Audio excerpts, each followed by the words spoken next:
Hello les petits amis, j'espère que tout le monde va bien et que vous vous portez bien en ce début de semaine. Alors pour cette nouvelle revue Transformers, mon mini-moi et moi-même vous emmenons cette fois-ci en 2017, et oui déjà, avec la présentation du Nitro Zeus, issu du film The Last Knight. Voilà, petit Transformers, enfin façon de parler, hein, petit Transformers qui m'a été offert à Noël par ma chérie, avec la complicité de mon ami Eric, qui se reconnaîtra, je l'espère, s'il voit cette vidéo. Coucou mon pote Eric, merci infiniment pour ta participation et puis pour m'avoir permis de trouver donc le dernier Decepticon qu'il me manquait dans cette gamme. Voilà, c'est chose faite, enfin, il est mien. Donc voilà, je vous retrouve tout de suite pour cette revue. Ouais, et moi, je vous donne rendez-vous normalement à tout à l'heure. Allez, bonne revue, et profitez bien. Alors, pour commencer, petit aperçu de la boîte. Voilà, donc boîte traditionnelle de la gamme The Last Knight, sur laquelle nous retrouvons donc une superbe image de notre Decepticon Nitro Zeus.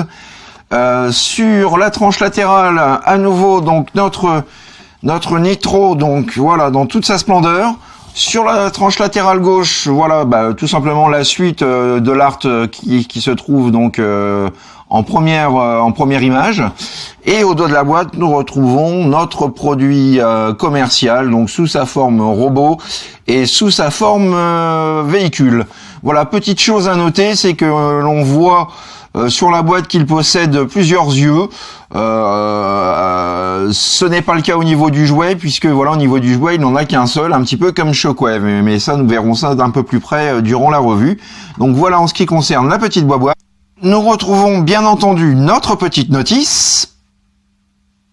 Et voici à présent un petit 360 degrés, voilà, pour vous montrer un petit peu de quoi il en retourne. Alors nous avons droit, comme vous pouvez le constater, pour ceux qui ne connaissent pas le jouet, tout simplement une superbe réalisation que nous propose ici Hasbro. Voilà, donc très beau mode jet. Alors je ne saurais pas dire de quel jet il s'inspire. J'ai l'impression que c'est un mélange de plusieurs types d'avions. Il n'est pas trop fidèle à celui du film, mais bon, il fait quand même bien son taf. Les couleurs sont là, donc voilà, vraiment une très jolie réussite donc pour ce mode alternatif. Alors concernant les finitions, donc nous avons le droit en ce qui concerne donc le nez de l'avion à un noir mat du plus bel effet, vraiment très réussi.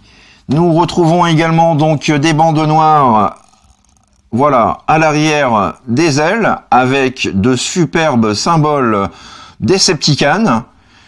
Du noir à nouveau au niveau de l'aileron arrière. Voilà ce que ça donne à peu près donc vu du dessus. Et au niveau de l'undercarriage. Voilà. Donc là on retrouve pas mal d'éléments du robot, mais voilà, c'est quand même pas trop mal foutu, je trouve. Et puis donc nous avons aussi deux petits réacteurs, hein, qui permet donc à l'avion des vols à la verticale. Donc voilà un petit peu donc pour le mode avion. Nous retrouvons donc voilà le train d'atterrissage que nous pouvons bien entendu rentrer, voilà, à l'intérieur de l'avion. Donc un petit plus bien sympathique. Les deux autres roues se trouvent juste ici et ici. Voilà, donc celles-ci sont fixes. Donc voilà un petit peu concernant l'avion. Nous avons, alors je vais ressortir le train d'atterrissage, ce sera plus pratique. Nous avons un petit peu, donc comme pour les Titans Return, la possibilité donc de pouvoir, alors est-ce que je vais y arriver avec mes mains pleines de doigts, voilà, de pouvoir donc ouvrir le cockpit de l'avion. Et non seulement donc il est possible de l'ouvrir, mais il est également possible d'y placer une petite figurine, alors soit un petit Titans Master, ou tout simplement, donc comme nous parlons du film, de Cogman. Voilà, donc on peut mettre Cogman aux commandes de Nitro Zeus. Voilà un petit peu ce que ça donne. Donc voilà, petit gimmick que j'apprécie énormément, puisque moi j'aime bien à la base pouvoir mettre les petits robots à l'intérieur des Transformers. Je trouve que c'est c'est une petite valeur supplémentaire non négligeable. Donc voilà un petit peu pour ce superbe mode jet. Alors concernant la transformation, ce n'est pas que celle-ci est compliquée, mais elle offre quand même son lot de challenges, notamment si vous souhaitez le retransformer donc du mode robot au mode véhicule, enfin au mode avion.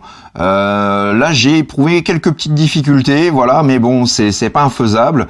Et une fois qu'on a trouvé, qu'on a pris le rythme, qu'on connaît bien la transformation, ça va quand même assez facilement. Donc pour commencer, vous allez donc voilà, rabaisser ces petites parties-là comme ceci. Nous rabaissons également l'aileron ainsi. Ensuite, nous déclipsons. Alors, hop, voilà, la partie arrière ainsi. Nous la rabattons complètement. Donc, ainsi. Pour continuer, donc nous allons déloquer les ailes. Comme ceci. Donc nous avons trois points d'ancrage. Donc le premier se situe juste ici et vient se loquer juste là. Le second, c'est le petit ergot qui est juste ici, qui vient se loquer à ce niveau-là. Et le troisième, donc c'est cette petite pièce-là qui vient donc se greffer juste ici. Voilà un petit peu donc en ce qui concerne l'aile. Alors même topo pour la seconde. Donc on vient d'éclipser le tout, ainsi. Quand c'est fait, alors on va passer de ce côté-là. Donc quand c'est fait, vous allez déclipser la première jambe. Alors, vais-je y arriver? Voilà, comme ceci. Donc c'est assez robuste, hein, ça tient plutôt bien. Voilà. Ensuite, vous faites un quart de tour comme ceci. Même étape pour la seconde jambe. Donc on déloque. Et voilà, une petite rotation de la gambette. Donc ça vous donne ceci. Alors je vais remonter un petit peu la caméra rouge, ce sera un peu plus pratique. Voilà. Donc ensuite, vous prenez cette partie-là, juste ici. Vous la sortez de son logement. Et vous venez la mettre en position, voilà, et nous avons donc ce qui va venir former le premier bras. Vous sortez la mimine, comme ceci. Donc, pour le second bras, alors pour le second bras, donc nous allons rentrer le train d'atterrissage ainsi. Nous allons prendre la jambe, la positionner de cette façon-là, et vous avez donc juste ici une charnière qui nous permet donc de relever la gambette, et donc vous n'avez plus ensuite qu'à déloquer le cockpit, voilà, de son point d'ancrage, et ensuite vous venez remonter complètement le bras, vous venez le loquer comme ceci. Donc quand c'est fait, vous pouvez remettre voilà, la jambe dans cette position-là, et ensuite réunir les deux cuisses entre elles, les clipser, ainsi. Ensuite, un quart de tour, on met la jambe dans l'alignement, et on vient sortir le pied. Même étape pour la deuxième jambe, un quart de tour, la jambe dans l'alignement, et on vient rabattre le pied. Et voilà donc les gambettes de formées. Les bras en position. Donc pour le bras droit, c'est bon, c'est ok. Pour le bras gauche, alors pour le bras gauche, donc vous allez prendre l'extrémité. Alors je vais faire une petite mise au point. Voilà. Donc vous prenez l'extrémité, voilà, du nez de l'avion. Vous déloquez ces parties-là. Et ensuite, vous venez sortir, voilà, les parois de chaque côté du cockpit, comme ceci. Vous avez une double charnière ici, donc vous la remontez et vous la repliez. Voilà, donc ça vous donne quelque chose qui ressemble à ça. Voilà, on peut apercevoir le point donc juste ici. Ensuite, vous sortez. Alors, hop, vous sortez ces deux petites pièces que vous avez de chaque côté, voilà, qui viennent former une sorte d'arbalète en fait. Voilà. Donc ensuite vous mettez en place les épaulettes. Vous prenez cette partie-là, donc vous rabattez donc complètement la tête vers le bas. Ensuite vous prenez toute cette partie-là et vous venez donc la rabattre ainsi et vous la loquez. Voilà. Donc une fois la tête rabattue, donc vous n'avez plus qu'à faire un demi-tour de cette dernière et voici donc la tête de notre nitrozeuse. Voilà, concernant les ailes. Alors là nous avons affaire à un truc un petit peu plus chiant donc par rapport au petit réacteur. Alors je vais reprendre encore un petit peu de hauteur, voilà. Donc tout d'abord vous prenez l'extrémité de l'aile, vous la rentrez comme ceci, donc à l'intérieur. Ensuite, vous soulevez sans trop brusquer, donc le réacteur, voilà, qui se trouve sous l'aile, et vous venez donc rabattre cette partie comme ceci, et ensuite, donc, vous repliez à nouveau, et vous essayez donc avec douceur et délicatesse de rentrer cet ergot-là à l'intérieur du réacteur. Donc chose assez complexe puisqu'on voit que la pièce donc dépasse. Alors je vais refaire une nouvelle mise au point. Donc on voit que la pièce dépasse un petit peu en hauteur le réacteur. Donc si on force trop, malheureusement le réacteur ne tient pas très bien. Donc il se décroche, il se détache facilement. Donc on va essayer d'y aller en douceur. Et de le placer sans foutre en l'air le réacteur. Voilà, et c'est fait. Donc ensuite vous loquez bien et vous venez rabattre donc la dernière partie de l'aile comme ceci vers l'intérieur. Voilà. Donc et ça vous donne au final quelque chose qui ressemble à ça. Donc vous voyez que l'aile du coup prend tout le pourtour du réacteur. Voilà, donc ça fait quelque chose de plutôt très très propre. Donc même étape pour la seconde aile. Donc nous soulevons le réacteur, nous rentrons l'extrémité de l'aile vers l'intérieur comme ceci. Ensuite, nous plions une première fois, nous rabattons une première fois le volet et le second volet comme ceci. Voilà.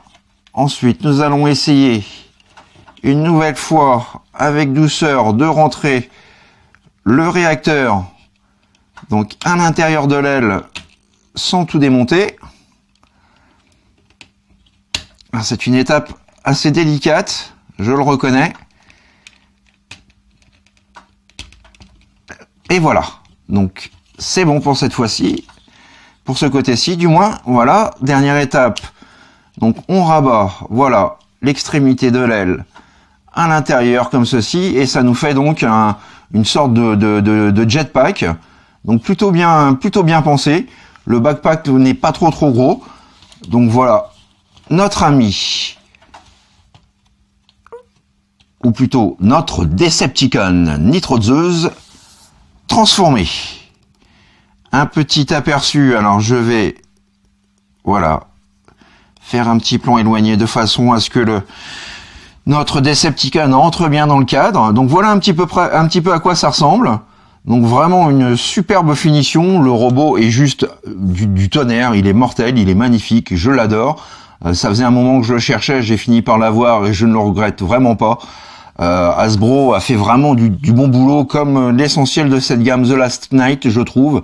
Donc vraiment, voilà, superbe pépère. Donc avec une foultitude de détails, mais pour commencer, donc nous allons nous attarder sur sa tête. Alors je vais faire un zoom et une mise au point. voilà, sur le visage. Un visage qui est vraiment mortel, même s'il n'est pas très fidèle au Nitro Zeus du film. Voilà, là on a plus un côté Shockwave avec son œil unique. Voilà, donc très très beau détail, des petites touches de peinture glossy donc autour de l'œil, au niveau donc des antennes et de ces petites parties à l'arrière de la tête. Du glossy également sur l'ensemble du buste. Nous retrouvons donc deux belles petites Gatling, alors qui auraient mérité d'être peintes. Voilà, deux Gatling donc de chaque côté. Donc en termes d'armement, il est extrêmement bien fourni puisque nous avons deux Gatling, nous avons son espèce d'arbalète, et puis nous avons donc voilà une autre sulfateuse juste ici que l'on peut donc voilà sortir complètement. Ainsi, un petit peu comme le canon à fusion de Megatron. Donc je vais repasser sur un plan général. Voilà. Et on peut constater donc qu'en termes d'accessoires, en termes d'armement, notre Nitro Zeus est plutôt vachement bien burné.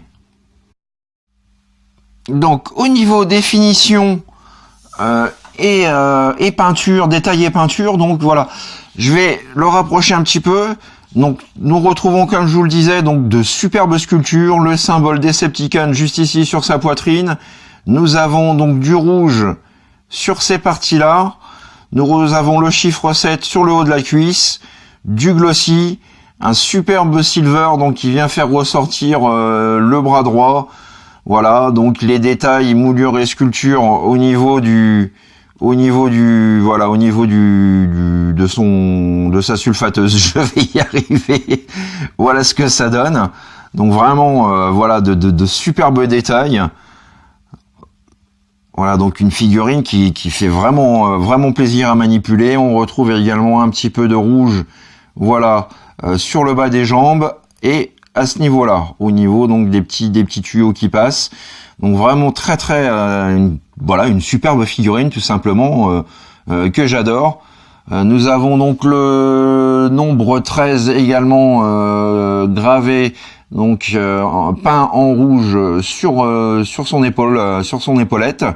Donc voilà, hein, vraiment que dire de plus.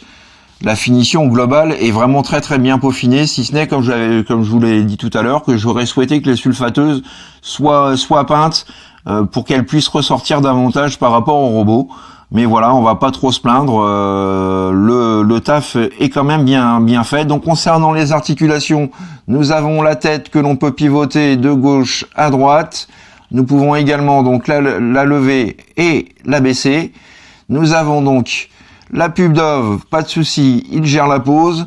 Nous avons une rotation intégrale de l'épaule, le coude, enfin le haut de l'épaule du moins, que l'on peut, voilà, pivoter à 360, le coude avec une articulation à 90 degrés, le bassin est fixe. Alors, la position, Jean-Claude Van Damme, hop, il assure la pose à la perfection dans ce sens et dans ce sens. Voilà. Très bonne amplitude des cuisses. Nous avons également donc la possibilité de pouvoir les pivoter de l'intérieur vers l'extérieur. Au niveau donc de l'articulation du genou, nous avons là encore, voilà, une articulation à un petit peu plus de 90 degrés. Et comme vous pouvez le constater, quand vous pliez le genou, vous avez la genouillère aussi qui vient se rabattre. Donc voilà, ça épouse bien la forme. Enfin, c'est, voilà, que dire, l'ingénierie vraiment a été très bien étudiée pour ce robot-là. Nous avons donc le pied que l'on peut lever et baisser de par la transformation. Par contre, pas la possibilité de le pivoter de gauche à droite. Voilà un petit peu donc au niveau des articulations. Voilà, très bien pensé. Une fois de plus. Nous avons donc petite particularité, la tête, puisque voilà, on avait le gimmick du Titan's Return au niveau du cockpit. Donc on peut voir également qu'il est possible de décrocher, voilà, la tête, d'y fixer donc un visage de Titan Master à la place, ou tout simplement de prendre notre ami Cogman, comme ceci, voilà, et de venir le placer en lieu et place de la tête de Nitrozeus. Et voilà ce que ça donne. Donc on peut se taper des petits délires assez sympathiques avec. Alors je ne sais pas trop pourquoi ce gimmick est présent, mais voilà, bon, c'est comme ça. Et bah je vais pas m'en plaindre personnellement, ça apporte un petit plus au jouet. Donc vraiment, voilà, un bon point, une fois de plus, de la part d'Hasbro.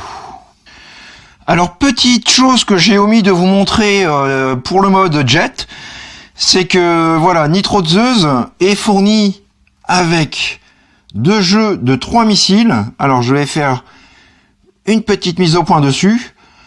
Donc, missiles que l'on peut placer, bien entendu, donc sous les ailes.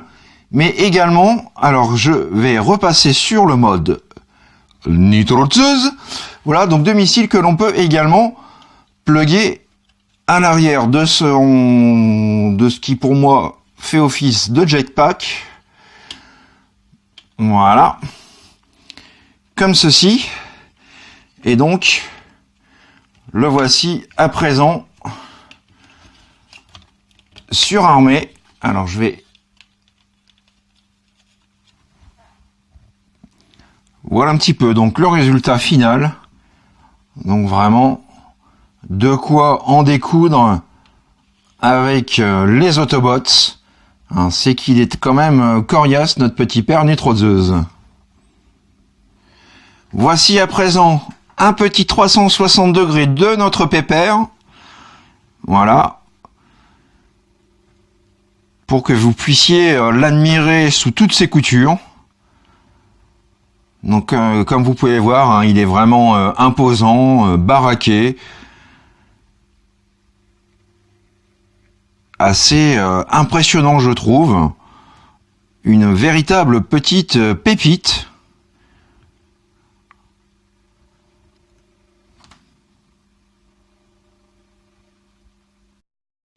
Et pour conclure cette revue, voilà, petite photo de famille de nos 3 Decepticons issus de la gamme de jouets The Last Knight réunis.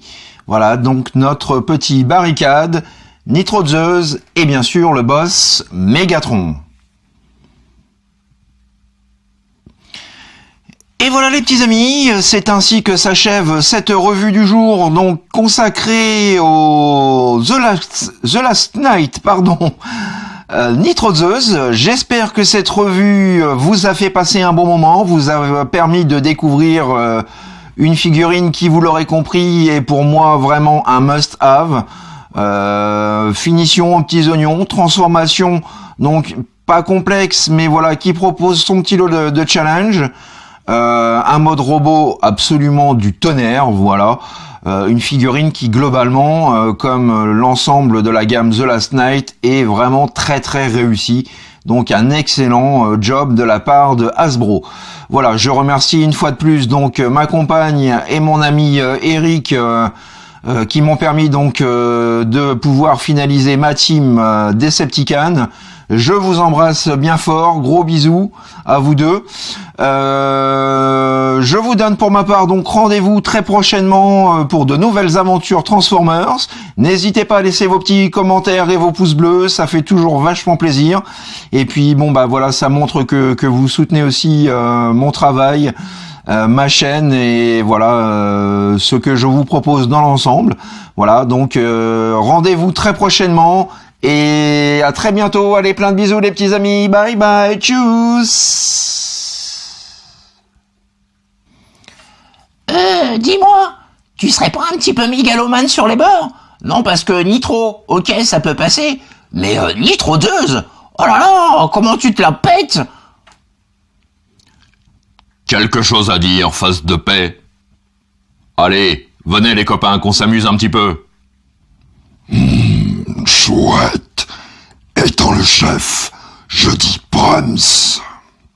Parole de barricade, on va te péter les radis. Ah, mais qu'est-ce que j'ai encore fait?